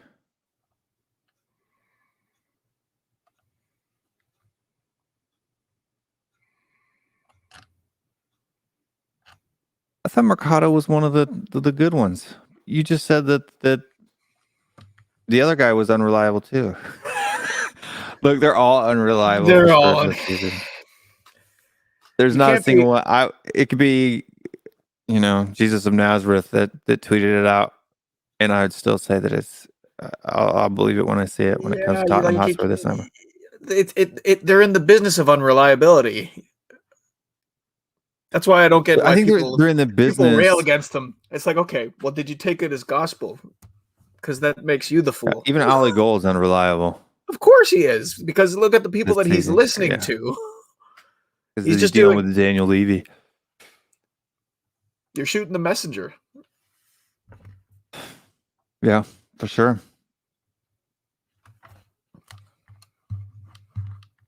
Destroyer 681. Do you think? Yes, I think Nuno is the best option available right now.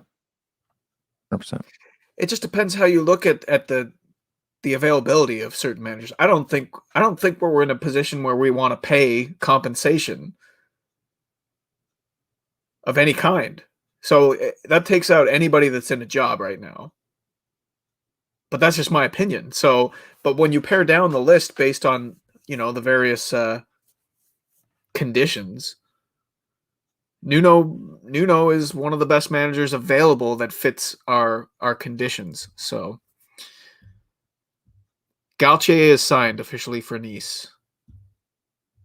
Valverde, He's in a contract, know much 4-year about him. contract. Valverde is under a 4-year contract. I'm saying Daniel Levy. Look, if Daniel Levy is not willing to pay 2.5 million extra for Fonseca to have his taxes, done, he's not going to go out and buy somebody out for 15 million. He's just not going to. It's not going to happen, right? Do you think that was more of a? Ah, man. What, I don't know what really happened with that Fonseca business. I don't think Fonseca was Paratici's man. I think he put the kibosh on it because, like, how can you tell me, all right, that you would not have like? Did we try to pull a fast one on Paulo Fonseca? Because we would have understood, having already signed Paratici, any kind of tax implications of hiring someone from Italy who's in that tax bracket. So I don't know what it is when they agreed on personal terms. This is what I've heard. Fonseca wasn't aware, right? So Fonseca wasn't aware. So we tried Portuguese as well, right? So he wasn't aware of it, and when he agreed to the terms, he thought that meant that's how much he was going to clear, and they're saying no, that's what we're going to pay you, and he's like, well, wait, my lawyer says that if I do this, I'm basically making nothing. Right? Oh man. I need to actually get paid, not just make nothing. And for the first couple of years, because the contract was only for like 2 or 3 years, if I remember. Maybe not even 3. I think it was like 24 months. I think it was 2 with a 3rd-year option. Yeah. So he's basically saying, so I'm going to work for you for 2 years and not get paid at all. That's not cool. Right? I need to clear 2.5. And then they're like, no, we're not doing that. So now that is a dramatization of what I read on the situation, but I think dramatizations are far more fun than quotations. Do you think Levy's ever going to put out another video after all the? I hope so. Why would you? Daniel Levy really needs to fire whoever's in charge of his PR right now. Because hire me, dude. I could do such a better job. I'm serious. You're paying that clown over there. Like, you need to hire. How could you not know? You need to hire somebody who doesn't like you to be your PR manager, right? Because then you know exactly what people are going to pick out, right? How could you not know some of the things that you can't say, that you can't use those terms? It's just too easy for people today to cut and edit and make a video where it's just him saying, all I care about is the money. The most important thing is the money. So stupid. They're so stupid. So funny. And like he would get, this is the part that really cracks me up, right? Is that when he got to talk about how fans misrepresent himself, it's like he was so excited, right? He was so excited to finally say to them, that's not what I care about. And then what happened? 9 million different videos on Twitter, Facebook, YouTube, all over the planet come out doing the exact opposite of what he was all excited to make known to the world. So funny. So funny. It's so funny because like literally days before that came out, I saw an interview with Lord Sugar, and he was saying how he had like Daniel Levy was suited to the job because he knows how to keep his mouth shut. And sure enough, like within a matter of 48 hours, Levy opens his mouth and it's like the worst possible thing he ever could. Listen to Lord Sugar. He knows from experience he could not keep his mouth shut, and it worked against him.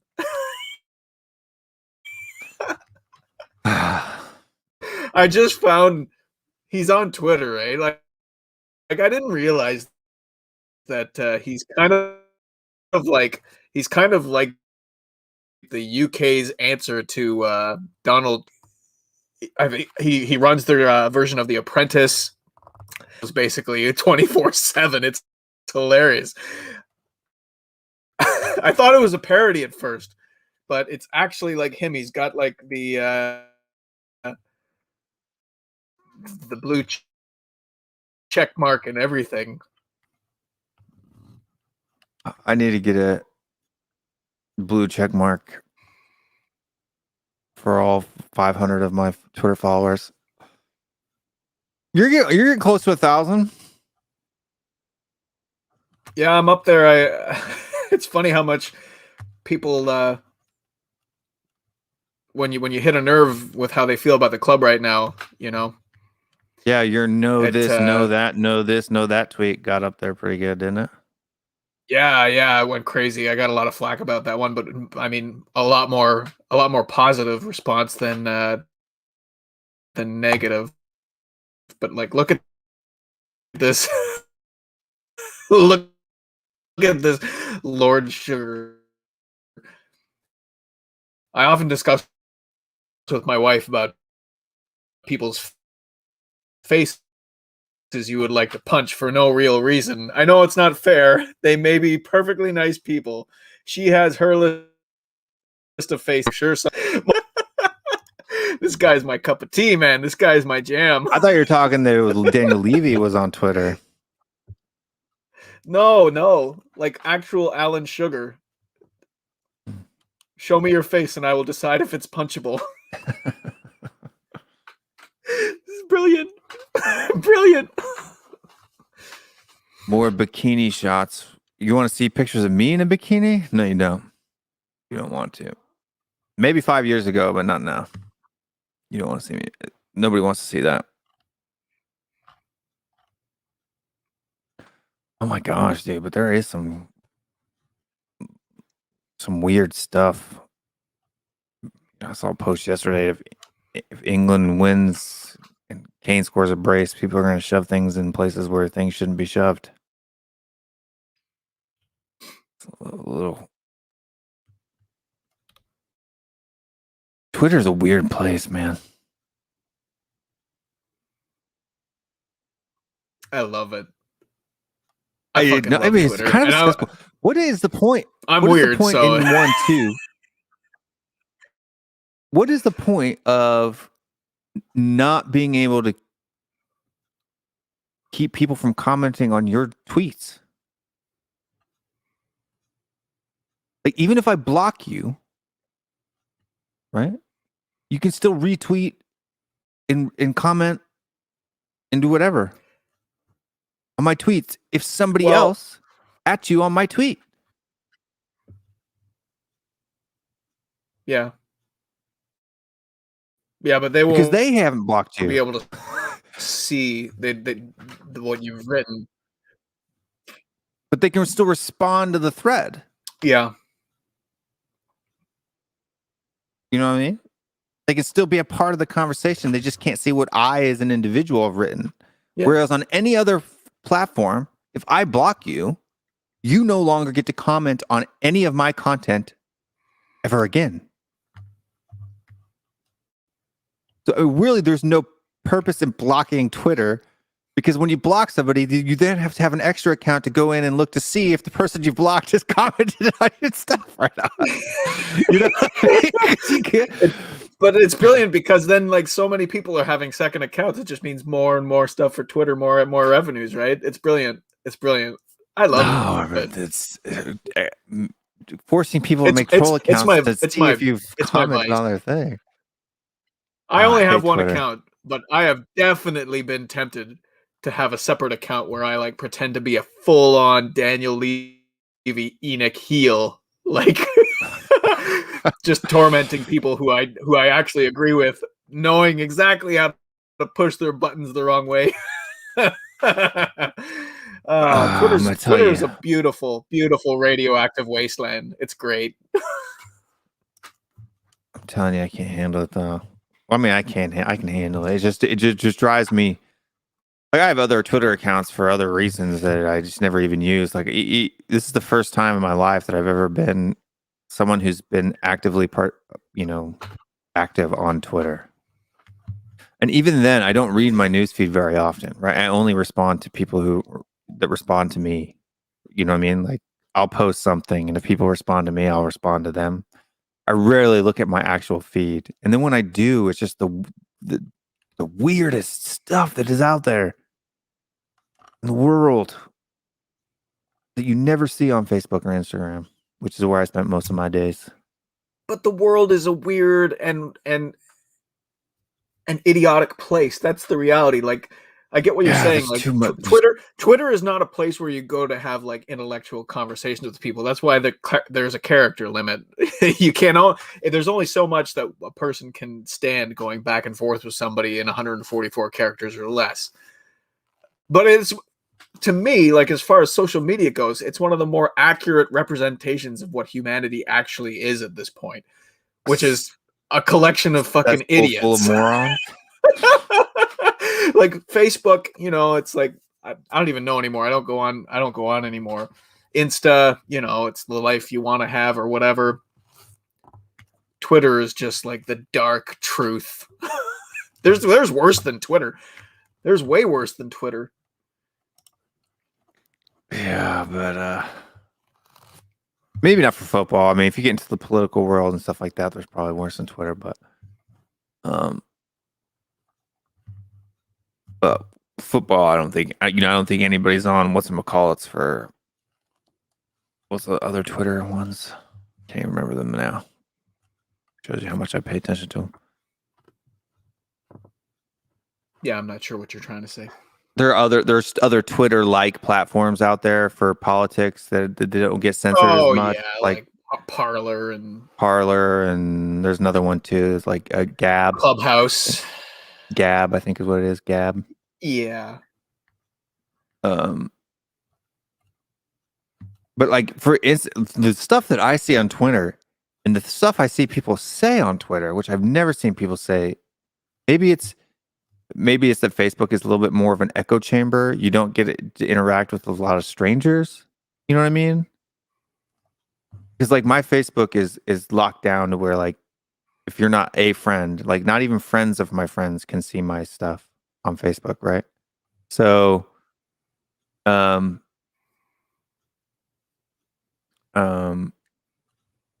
maybe it's the fact that Twitter is just so open and there's no control. You have no control over it. It's like you're basically just, if you say something, you're saying it to the entire world, and any maniac alive can respond to you.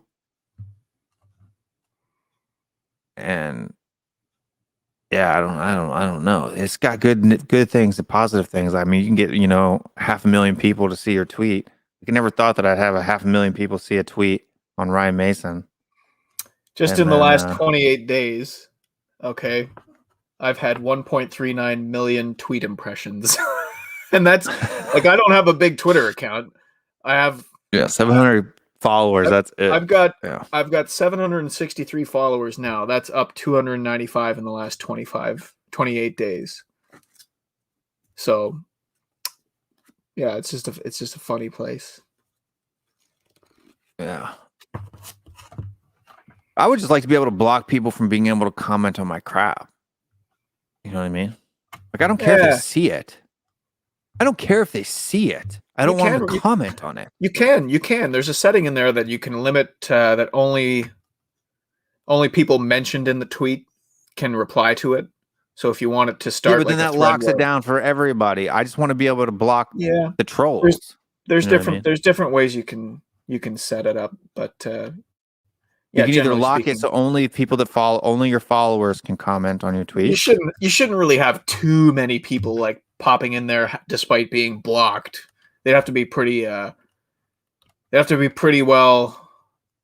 No, it happens all the time. Ready It's to still work. happening. A certain someone who shall not be named continually comments on anytime, because someone, the way it works when you reply to somebody, if I've added them in the past, right? If I've added them in the past and someone replies to me, it automatically sends that other person a notification that they've been added because they were mentioned in the other tweet, right?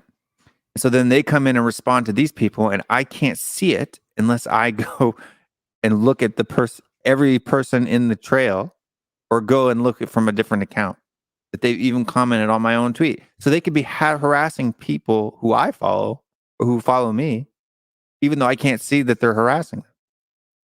You know what I mean? It's just a weird deal. Yeah.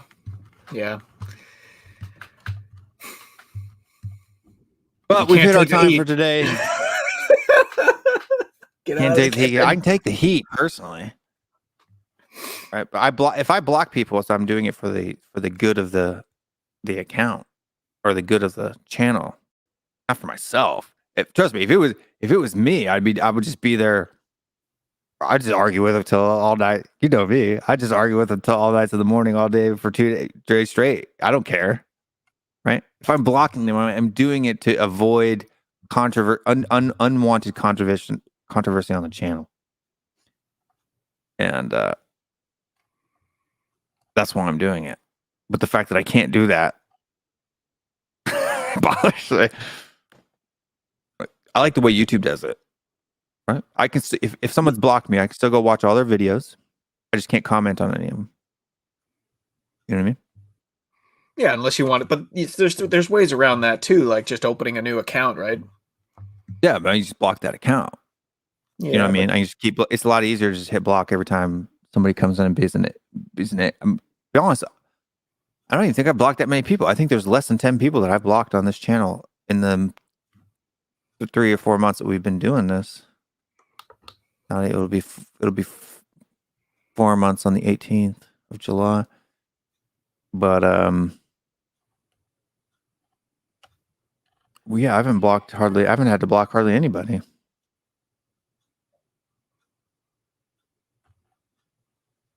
I've blocked. Who have I blocked? I have blocked Matt Hayes, but it's a troll count. Masters Weekend, Cricket Records. Oh, Cricket Records. I Him- actually did that. I think Yeah, probably. Daft Duck. I was drunk one night. And I think I accidentally blocked him. Yeah, he's just the Arsenal fan, so it's not a big deal. Daft Duck, Tottenham fan, him who shall not be named, Daft Duck. Brendan Reynolds, Stadicayado. What's funny too is a lot of these names change from when I actually blocked them, so you know they're troll accounts. Toxic Headshot, Bumblebee, and Jonathan Porter, the people I've blocked. Maybe we should give a shout out to Williams Rangers as well. Right, instead of getting out a shout out to the people we've blocked. I don't know. We've given a shout out to Williams Rangers once today. I know. Bob says he missed that guy. Shout out to the people that you've blocked. So if you are watching, because you can watch this if you're blocked, you're blocked. If you haven't realized it already. I know a lot of those guys still watch the videos. You know why? Because we're averaging now always week in and week out 2 thumbs downs. So there's 2 of them that are watching the videos regularly and continually down thumbing them. It'd be one thing if it was like 2 here, 1 here, none here, 1 here, 2 there. But when it's consistently 2 thumbs downs on the videos, regardless of what the topic is.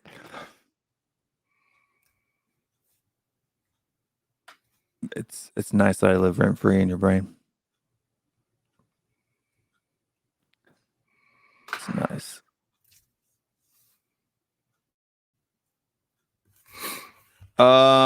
Yeah, so for here on this channel, xenophobia, racist comments, basically just look up the US. I blocked that one guy just because he was just such a doofus. Like sometimes I block someone if you're just so dumb that I can't stand seeing your name in my comments anymore.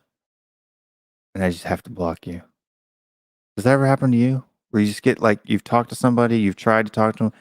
Like there's one guy that Jonathan Porter guy, he got blocked because we were having a discussion about blocking people. And I told him that my standard for this channel is the Civil Rights Act of 1964. Right? So he's like, you block people for doing this, but you don't block people for, bantering other bantering other clubs, right? Or showing tribalism in other clubs. And I'm like, well, the club you support isn't protected by the U.S. Civil Rights Act of 1964, right? That's not a protected people group, right? Arsenal fans aren't a protected people group, right? So if I want to banter Arsenal fans, that's fine, okay? When you start bantering people based on their age, their sex, their race, their gender identity, their sexual orientation, country, or nationality, or whatever. Nationality. So the standard, the metric by which I have set for this channel, which is not only YouTube policy, but also a U.S. law. Now, granted, we don't have a hate speech law. It's not like you could go to jail or be sued for this, but I figure it's a good standard. If you are mocking, disparaging somebody based on the protected groups in that class, I will block you from the channel. I think that's a fair metric, right? If you want to make fun of me because I'm bald, go ahead. Bald people aren't a protected people group, right? They're not. Fat people, if you're an individual and you want to call somebody chubby, that's fine. Fat people on a whole, it's a little harsh. They're just overweight. What are you going to do about it, right? Like, I'm not into shaming people in general just to shame people. I'm not into being outright mean, right? But the ones that I do draw the line on are that. And he kept saying, well, what club was a part of the 1964 Act? And I'm like, no, that's an American law. He's like, no, but you mentioned a club. I said, no, those clubs aren't a part of that, right? The club you support isn't a protected people group. It's not listed in that law. No, but what club is a part of that? What club were you referring to in the act? And I just had to say the same thing 10 times that I just couldn't take it, and I just blocked his ass. Just couldn't take it. Couldn't take it. Me, I can forgive someone for being stupid. It's not their fault. I can forgive it. No, when I say the same thing 10 times in a row and explain it 5 different ways. And I can forgive people who disagree with me. I would never block someone for never disagreement. Never. Yeah, absolutely. Never. For me, like obviously everyone has their limit in terms of like abuse, but like even that tweet that went semi-viral there, where it was just like no manager, no money, blah blah blah blah. One guy came in there and he commented, "Aren't you Canadian?" And my general response to something like that is that I just won't respond. But the tweet was going big enough that other people came in there and started defending like people for, and eventually it came out that the guy just admitted that he was trying to take the piss. Now, I don't agree with trying to take the piss or trying to like just stir the pot for the sake of doing it by using someone's nationality like that. But like way later on down in the thread, when he finally admitted that he doesn't think that way, he was just trying to he was just upset that I was bashing Tottenham and trying to start an argument. I popped in the chat and I said, "Notice how I didn't take the bait?" and then he followed me. There may not be any value into having him as a follower if he's going to say idiotic things like that. But generally, I won't descend to that level. That's not my first reaction to someone who says something like that. Yeah, no, I don't bother, because it's like, it's almost like dignifying. You've been in this world far shorter time than I have, right? I've been on We Are Tottenham TV. Yeah, I've been in it far longer. Yeah. I've been on We Are Tottenham TV for probably two years, or whenever they started the very first week that they started bringing people on and having memberships. I was a member and I was on the show, right? So I've had to deal with the you stupid Americans are dumb. They don't know anything. You know what I mean? I've had to deal with that for over a year now.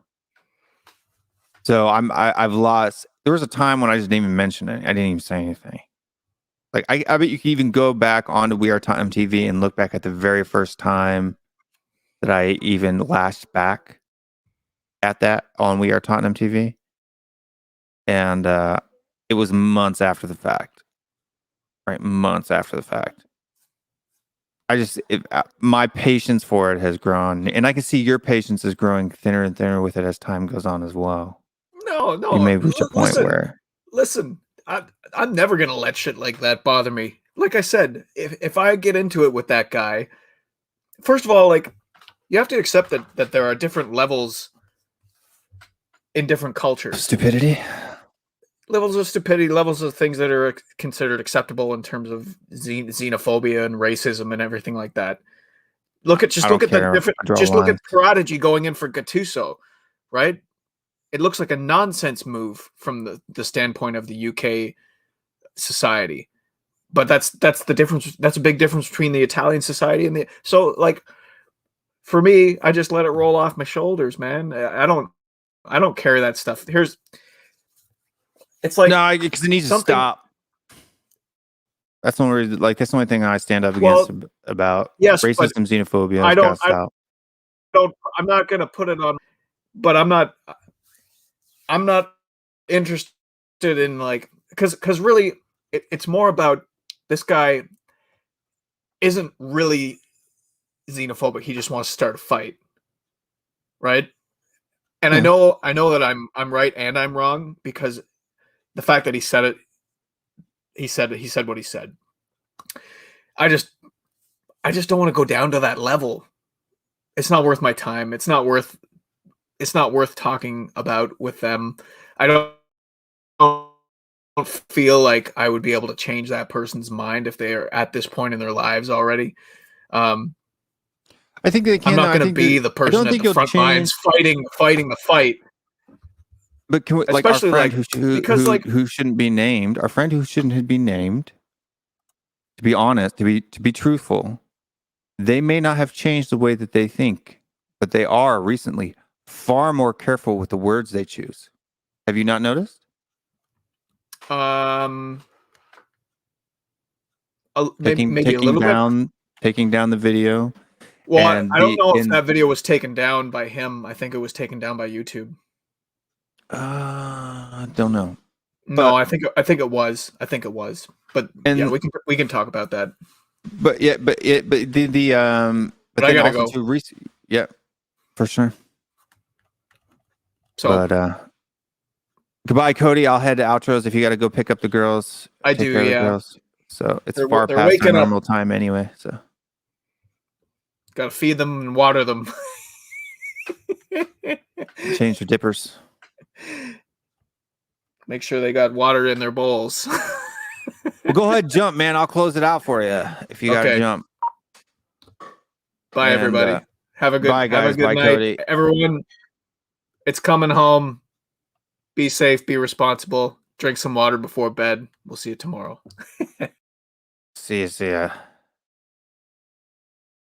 Yeah, Brexit, they're extremely nationalistic compared to the U.S., which is more. I don't think the U.S. is more liberal, to be honest with you. I don't. But anyway, my point is that you may not be able to change a person's views or how they think or feel about something, but you can help to curb their public use of that language, I think sometimes, Cody, is what I was trying to say, was that standing up against it, calling it out, shaming it rightly can help curb its public use. Just makes the world a less offensive place for everyone. Anyway, I'm away, folks. Today was the Ball and Beer Tottenham Boys show. Started 30 minutes later and went 15 minutes longer than we normally do. And everybody needs to have a good day, except for Bob. No. Bob is Bob's Patreon.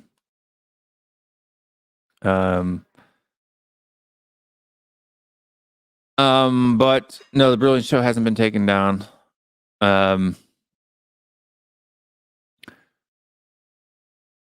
But anyway, folks, thank you for watching. Thank you for being a part of the show, being a part of the channel. We appreciate you. And you guys are welcome to disagree with me all you like. Please don't get offended when I rebut things that I disagree with. It's not personal. I know sometimes I can sound a little dismissive or condescending, but I'm not. I just disagree. Anyway, folks, thank you, Chris. Appreciate it. We'll see you guys next time. Stay strong. Stay Spurs. And maybe, just maybe, we'll have a manager this time tomorrow. Everything happens on Wednesday. That's just the way it works. See you next time. 1, 2, 3, 4. Let's go now.